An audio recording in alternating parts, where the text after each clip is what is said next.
Today we're going to be looking at John chapter 20 verses 1 through 18, and the title of the lesson is Confusion Comes in Two Flavors.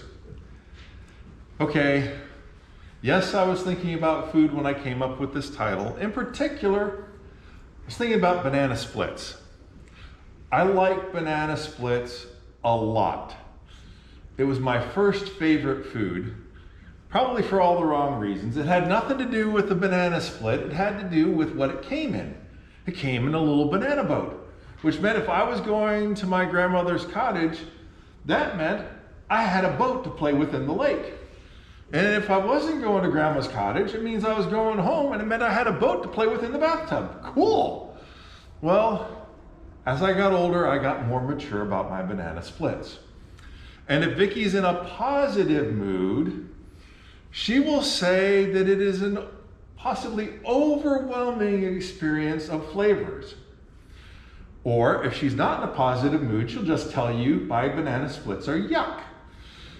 I'll have something like, cherry cheesecake ice cream and Superman and triple chocolate Rocky Road or Moose Tracks for the ice creams. And then I'll have caramel and hot fudge and as many toppings as I can put on it, I will have put on my banana split. Because for me, I want every biteful to be an adventure. Now, you might be thinking, well, Vicky's just reasonable, and that's why she said yuck. But there's another aspect to it as well. Vicky doesn't like bananas. So for her, there's more than one reason why she would say yuck about my banana splits. In some ways, confusion can be like that as well. And we're going to see both aspects of that when we look at today's passage. So, beginning with verses 1 through 3, it reads, Now the first day of the week, Mary Magdalene went out to the tomb early, while it was still dark, and saw that the stone had been taken away from the tomb. Then she ran and came to Simon Peter and to the other disciple whom Jesus loved and said to them, They have taken away the Lord out of the tomb, and we do not know where they have laid him. Peter therefore went out and the other disciple, and they were going to the tomb. So they both ran together, and the other disciple outran Peter and came to the tomb first. If you try to follow Matthew, Mark, Luke, and John's account about the resurrection, it can get awfully confusing unless you're a good fan of a certain movie and follow the droids. Well, if you take the time to write out the timeline of Mary Magdalene, it's followable. If you don't follow her, it's a whole lot of confusion. She actually comes to the tomb twice. It's the second time that she comes to the tomb that is when she sees the Lord. So when she comes back the first time, and she's not the only one that went the first time, she went with at least 2 to 3 others. When she comes back the first time, she hasn't met the Lord. She knows his body is not there. She's confused about what she was told. And so the message that they received the first time is, we don't know what they've done with him. He's just not there. It's not till later on that she understands he really has arisen. And to find out where the 2 disciples are, Peter and John, if we go to verse 8, reading through 10, it says, Then the other disciple who came to the tomb first went in also, and he saw and believed. For as yet they did not know the scripture that he must rise again from the dead. Then the disciples went away again to their own homes. So they're at a point of confusion, but they're also beginning to get an understanding. They're starting to understand he has risen. And it's not because they understood going into this day what was about to take place. Rather, it's sort of one of those dawning on them kind of moments. And then we have Mary's own experience, verse 13. And this is when she's come back to the tomb a second time. And they said to her, referring to angels, "Woman, why are you weeping?" She said to them, "Because they have taken away my Lord, and I do not know where they've laid him." Now when she had said this, she turned around and saw Jesus standing there and did not know that it was Jesus. Jesus said to her, "Woman, why are you weeping? Whom are you seeking?" She, supposing him to be the gardener, said to him, "Sir, if you've carried him away, tell me where you've laid him, and I will take him away." Jesus said to her, "Mary." She turned and said to him, "Rabboni," which is to say, teacher. It took her actually encountering the Lord for her to finally understand what was taking place. It's one of those things that, how do you put it all into perspective? If you think about it from their perspective, for somebody to be raised from the dead, you've got to have the raiser. Meaning, in the Old Testament, there was a prophet associated with what was going on. And when the prophet laid himself on top of the person who had just died, when the prophet did, then the person was raised. When Jesus was there, he puts his hand on the, I want to say casket, and that's probably the wrong word. When the widow's son is being carried out to be buried, and they stop, he's there, there's an action. When it's Lazarus, he's there at the tomb. Lazarus, come forth. He says something happens. They could understand that if a miracle was going to take place, you had to have that miracle worker doing the miracle almost. And the truth was, they were missing the point. Because who was the one performing the miracle? It was always God. But they're not at that level of understanding yet. So for Jesus to raise from the dead, when nobody was there to raise him, they were like, how in the world is anything happening here? Because this isn't the way we're expecting to see this happen. So there was a lot of confusion. He's gone. If you read one of the accounts, an angel is the one that causes an earthquake and the stone is rolled away. There's a lot of going on, too much at one time. Sort of like my banana splits. For a lot of people, way too much happening, way too fast, can't think through it all at the same time. That kind of confusion we sort of are comfortable with, or we're uncomfortable with if we're the ones experiencing that kind of confusion, but we get it. Too much, too fast, can't process it. Then we have a totally different kind of situation, and this relates actually to a preacher's luncheon this past week. And oddly enough, it related to a praise song as well. And I kept thinking, Joe, half the time I wonder if you're going along with me the week prior to my sermons, just because he parallels too many things in interesting ways. I've already read it, but I'll read it again. To you, O Lord, I lift up my soul. O my God, I trust in you. Let me not be ashamed. Let not my enemies triumph over me. Indeed, let no one who waits on you be ashamed. Let those be ashamed who deal treacherously without cause. And when this was brought up at the preacher luncheon, the one that was bringing up the passage said, to whom is this written? And at the same time, who is being treacherous? And it was a moment of conflict. Because the person that brought this up was thinking one way, and everybody else in that room, especially after I spoke up, was thinking totally different. Because who was the Psalms being written to? Was it being written by David to his enemies? The different countries that were attacking him on a regular basis? Or was it being written to God's people? Well, the obvious answer is yeah, it was written to God's people. Who's being treacherous? If we take the time to think about David's life, it's easier to realize who the treacherous ones were. But even then, let's jump back into Psalms 24:4,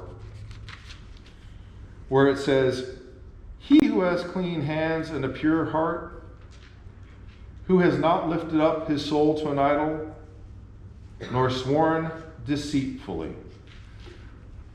There's the good side, and then at the tail end, "and has not sworn deceitfully." Think about the word treachery.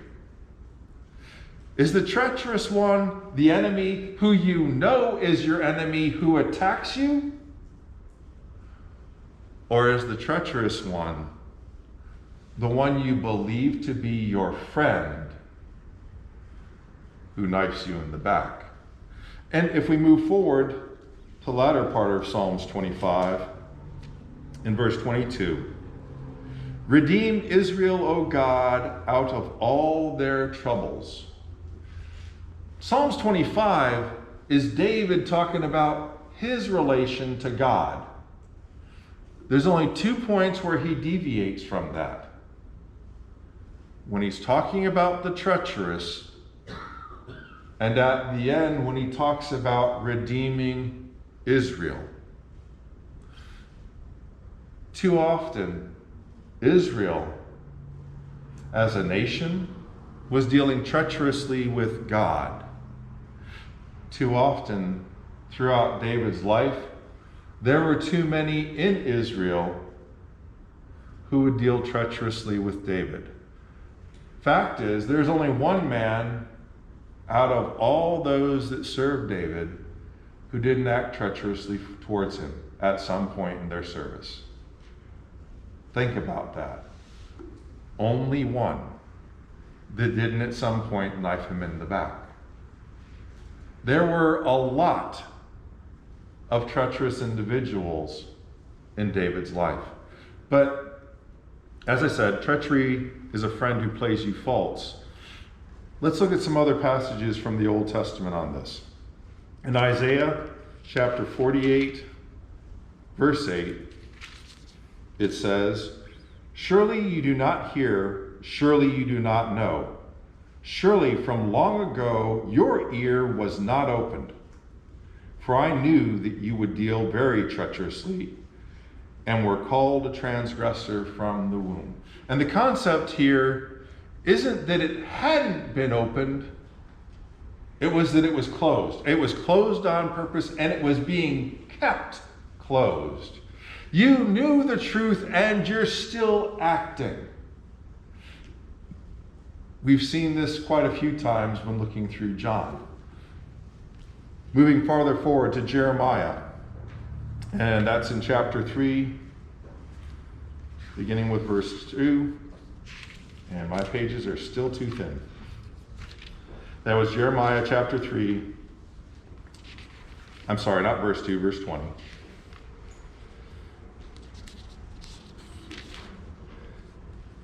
And there we go. That one reads, "Surely as a wife treacherously departs from her husband, so have you dealt treacherously with me, O house of Israel, says the Lord." And then after that, we also have Malachi. And in Malachi chapter 2, 10 through 12, it says, "Have we not all one Father? Has not one God created us? Why do we deal treacherously with one another by profaning the covenant of the fathers? Judah has dealt treacherously, and an abomination has been committed in Israel and in Jerusalem. For Judah has profaned the Lord's holy institution, which he loves. He has married the daughter of a foreign god. May the Lord cut off from the tents of Jacob the man who does this, being awake and aware, yet who brings an offering to the Lord of hosts. In Isaiah, we have truth that's being rejected, and that's treacherous. Because to know the truth and to subversively act against it, we understand the treachery there. And in Jeremiah and Malachi, we're talking about a treachery within relationship, a false relationship. Husband and wife, there's an expectation, there's an understood about how that's supposed to be right. When worshiping God, there's an understanding and an expectation of how that's supposed to be right. But when it's played false, it's vile and nasty. And we saw that in Matthew 28. Matthew 28 is when the stone's been rolled away, and the guards come and tell everything that happened. And that's an interesting part of that passage. They tell everything. And in spite of being told everything, the priest's answer is still, here's your hush money. Say that they stole it. They're lying. They're lying because they don't want this Messiah, because if this Messiah comes, they not only lose Israel, they lose their power. And even after he's been raised from the dead, just pretend like you didn't see anything. Okay, imagine this. Imagine word gets back to Pilate.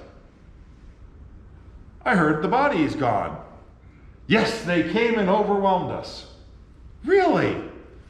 Trained Roman soldiers with swords against people who can't legally carry that kind of a weapon. It's got to be something smaller. And they're not trained in it. And they overpowered you? Whole lot of incredulity there. It wouldn't play out that way. The ones who know what they're doing with a weapon win. The ones who don't know what they're doing with the weapon die. For the right price, treachery can be bought. You see both kinds of confusion in a sense here. Because at the beginning of the passage of John, we have the confusion because too many things are going on in ways that weren't expected. The body's not there. The stone's been rolled away. How did this happen? Because the guards are still there. Because Mary Magdalene and her crowd arrived before dawn, ready to prepare the body the rest of the way. But it's not there. And then those guards go cruising, and Mary and her crowd go running. Mary specifically goes to Peter and John. And Peter and John go running on back to check. Fact is, they're either in the process of leaving or have just left when Mary makes it back that second time. And that's when she encounters the Lord. But Peter and John didn't have that experience. They already were willing and able to believe just by seeing the empty tomb. But even then, there's confusion. Because if you think about it, if they had understood what Jesus had been telling them before, the Son of God must die and will rise. Destroy this temple, referring to himself, and in 3 days it will rise. It's the story of Jonah all over again. 3 days. They understood that kind of pattern because in an oral tradition society, there was a reason for the pattern. It wasn't just for remembrance. It was so you can internalize it in other ways as well. So when they heard that 3, That should have been one of those red flag moments. Something's coming. He said it's going to rise on day 3. Could you picture what it would have been like if on the 3rd day, before sunup, all the believers were there at the tomb? That would have been a radically different experience. I mean, in some respects, I can relate to that today because if there's a new cell phone out, everybody's outside of Best Buy and whatever store. Because they desperately want that new technology. They desperately wanted a risen Savior, but they couldn't understand how that could be. They weren't acting treacherous. They were acting confused because they didn't have an understanding, and we read that. The ones who did have an understanding were the ones who put a guard on the tomb because, as Nicodemus said all the way back in chapter 3, we know you have to be of God because otherwise these miracles wouldn't be here. And if you are the Messiah of God and Israel's getting destroyed and we're losing our power structure, oh no, it's not happening. And here's where the treacherous confusion comes in. Because what kind of confused mind believes just by killing God's Messiah when God can raise from the dead that you've won? Oh, well, we put a stone in front of that tomb and we put a guard in front of that tomb. I don't care how great the guard is. God's a whole lot greater. Theirs wasn't confusion insofar as ignorance. They knew what they thought was going to happen on that 3rd day. And they prepared for what they thought was going to happen on that 3rd day. Their confusion was thinking they had the power to stop God. That's a pathetic kind of confusion. In James chapter 1, verses 2 through 5, we have a similar and different kind of confusion taking place.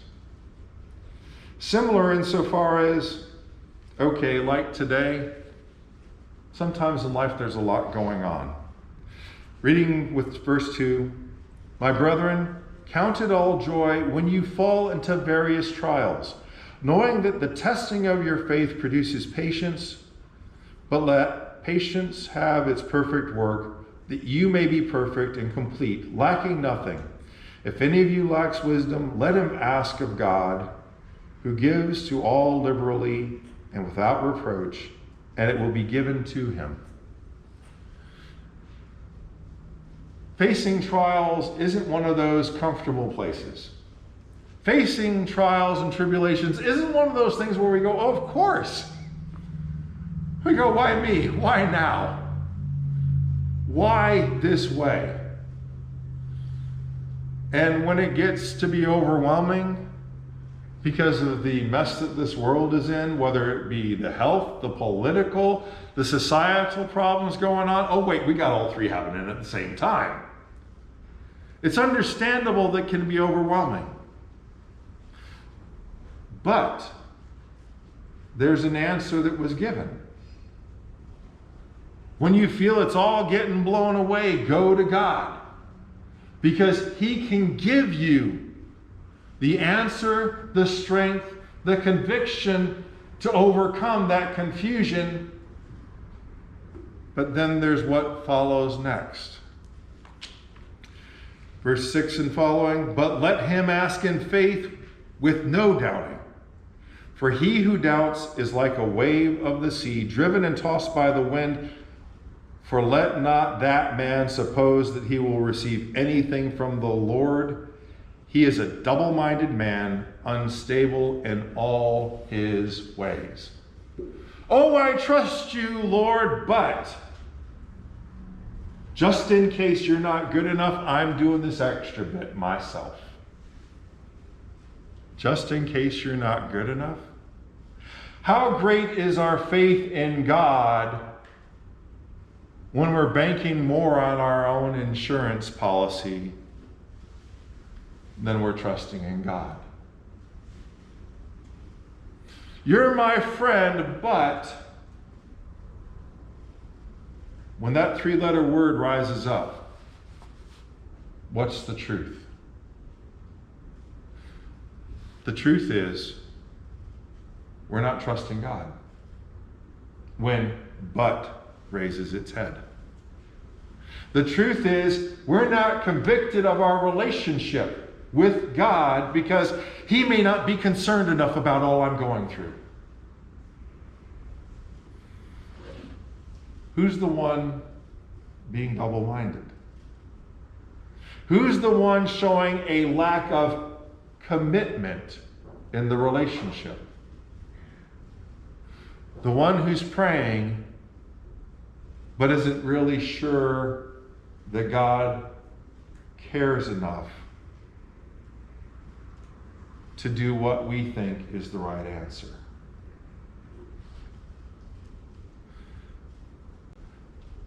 Confusion can be ignorance. Confusion can be out and out rebellion against God when we think we know better. We see it in the Matthew account of the day after. And we can see that and say that was so wrong because they knew the truth, and yet in spite of knowing the truth, they did. But we just read in James chapter 1, God will provide when we can't comprehend.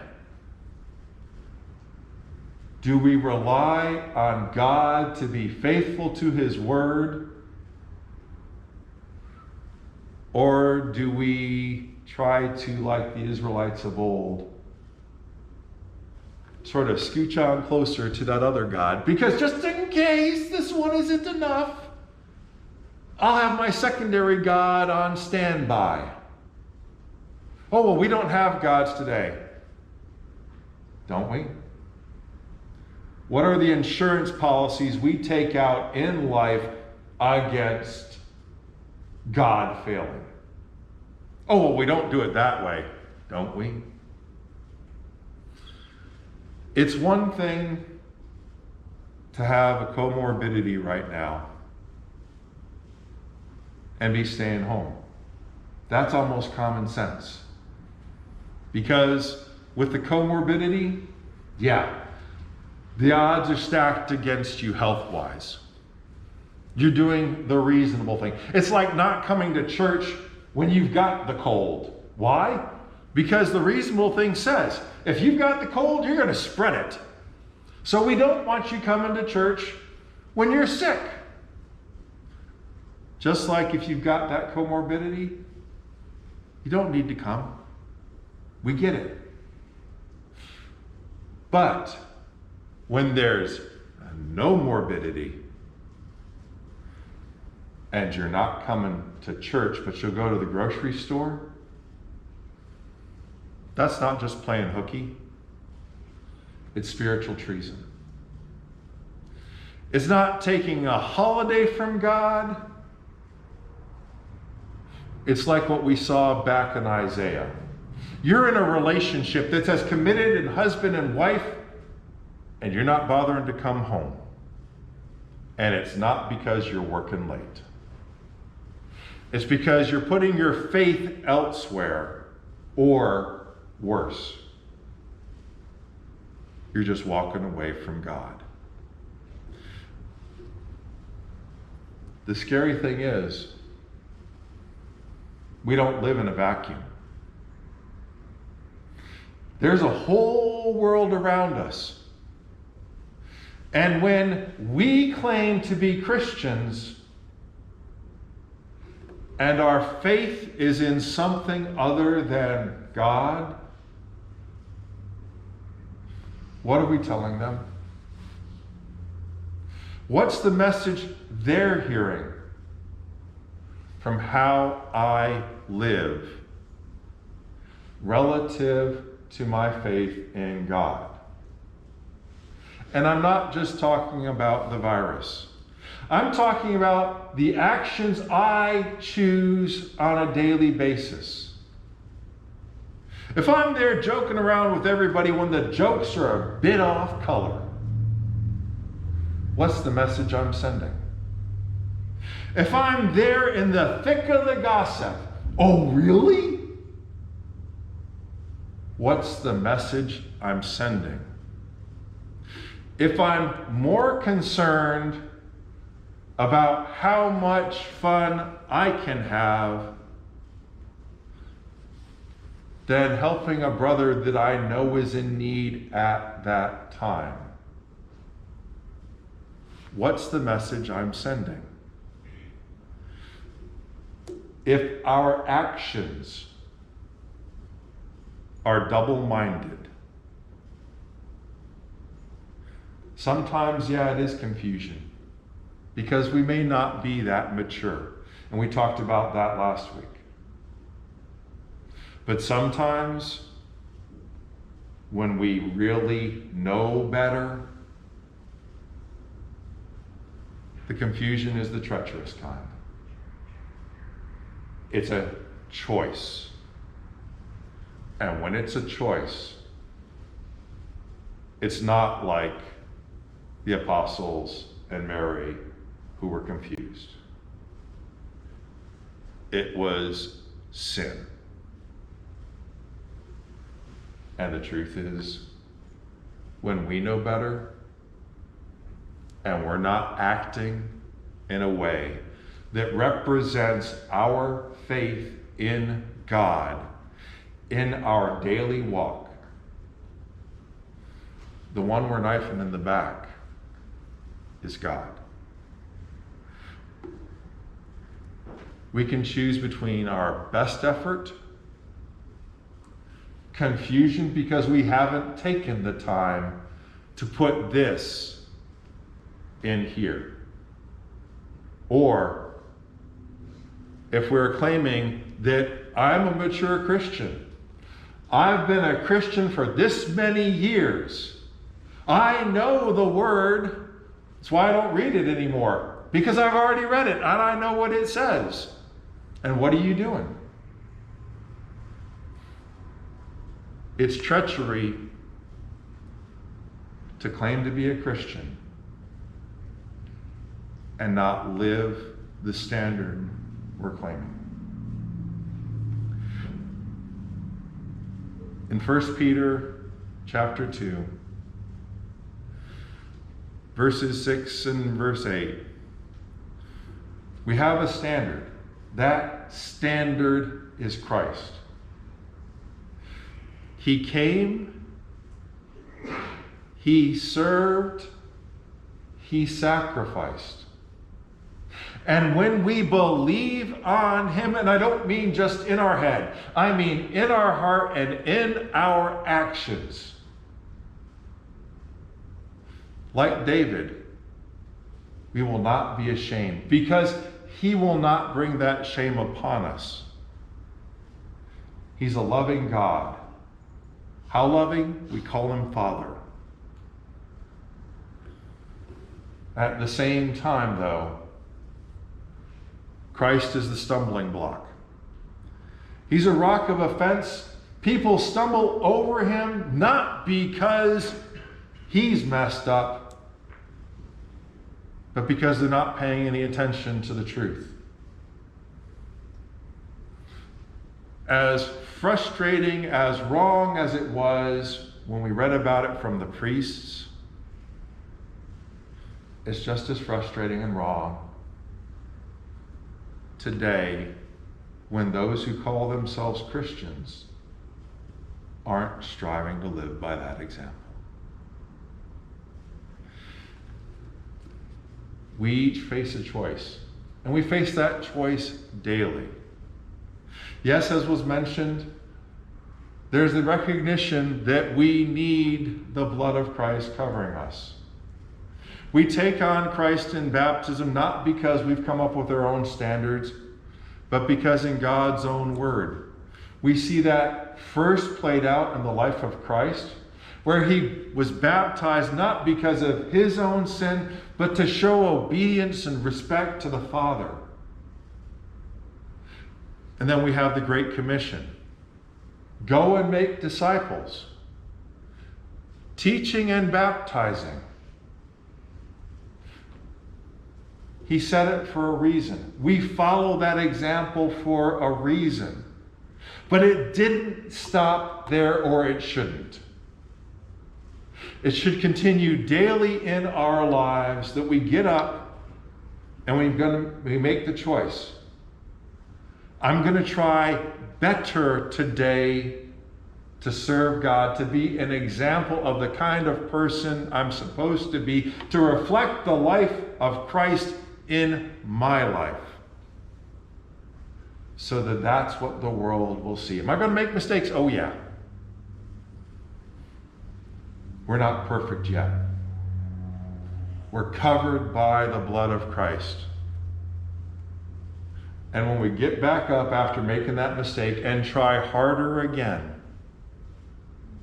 people see it. And they'll say, yeah, Rich Kelley has messed up at times, but you know what? I know that if he says it, he's going to strive his best to make it. I can trust him. He's honest with me. We're either showing the world a Christ-like life, or we're confusing them when we claim it and don't live it.